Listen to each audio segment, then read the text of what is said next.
You said, do you think it would be possible to practice something and have something ready by August 20th?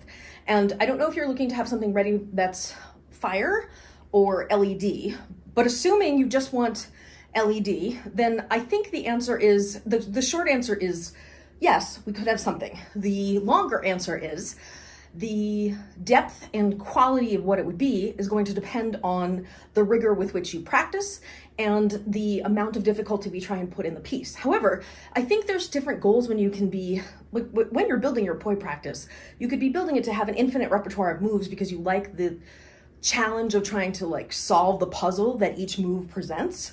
But you could also be really honing your skills into a very small repertoire that you learn to express with a wide array of visual presentation of it.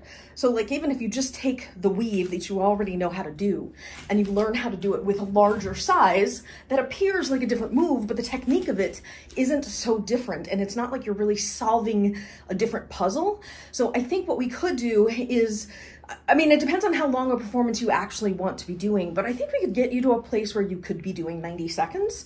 So that seems doable, assuming that you continue practicing at least what you've been doing, which is like 40 minutes a week. A minute and a half. Well, yes, but it doesn't feel like it's very short when you're on the stage and it's your first performance. I would rather under-promise and have you feel like you can do more than that than say, oh yeah, you can have a 5-minute performance, no problem. But I feel like your repertoire is pretty small right now. And given that you have comfortably maybe 4 or 5 moves, and we don't have necessarily even all of the moves connected to each other in a smooth flow, I mean, we're talking about a 2 months from yesterday, we're talking about a 2-month period. If all you're practicing is under an hour a week, it's a tall order to get to a place where you would feel confident standing up in front of other people giving a performance. So I would rather set the expectation for a small performance that you feel like you can nail than have you try and shoot for something bigger that you feel intimidated by.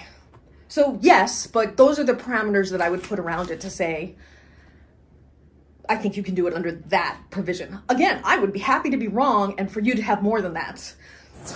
The goal of having 5 minutes is a fantastic longer term goal. I would say you don't want to wait until you can get to 5 minutes to do your first performance for a couple of reasons. You learn so much about the act of what it takes to perform by doing it.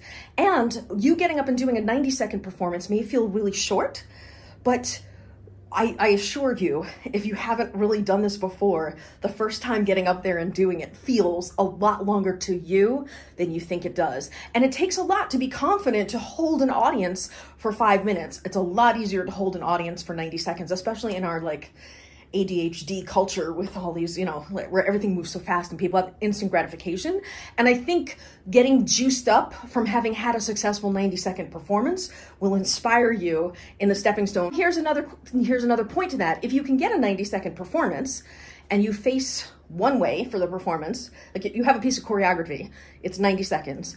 You can face one way and then you can turn the other way and the piece looks completely different because you're facing the other way, but it's actually the same choreography. So if you have a 90-second piece of choreography that you repeat once or twice, or 3 times, once is 90 second, twice is 3 minutes, and 3 times is 4.5 minutes. So you can do that faster than you think, but you know, we have to get you the 90 seconds worth of material.